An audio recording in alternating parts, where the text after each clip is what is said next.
2018 সালের একাদশ জাতীয় সংসদ নির্বাচন, যা দেশে বিদেশে রাতের ভোট হিসেবেই আলোচিত। এবার সেই রাতের ভোটের কুশীলবদের বিরুদ্ধে অনুসন্ধানে নেমেছে দুর্নীতি দমন কমিশন দুদক।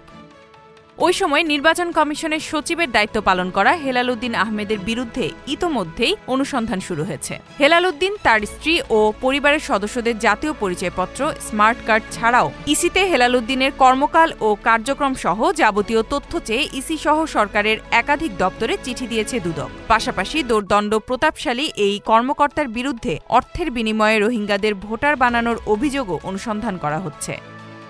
বেশিরভাগ কেন্দ্রে বেশি ভোট দেখানো ও ক্ষমতার অপব্যবহারের মাধ্যমে নির্বাচনে প্রভাব বিস্তারের অভিযোগ রয়েছে আওয়ামী লীগের বিরুদ্ধে। হাসিনা পতনের পর রাতের ভোট নিয়ে আলাপ আলোচনা শুরু হয়, তবে সেই রাতের ভোটের কুশীলবদের অনেকেই এখনো রয়েছে ধরাছোঁয়ার বাইরে, অনেকেই আবার গ্রেফতার হয়ে কারাবন্দী। ভোটের মাঠে অনিয়ম করা জেলা প্রশাসক ও পুলিশ সুপারদের বিরুদ্ধে সরকারের বিভিন্ন সংস্থা কাজ করছে। দুদকের একটি দল অনুসন্ধান করছে, সংগ্রহ করা হচ্ছে তাদের আয়কর নথি। Z news, Dhaka.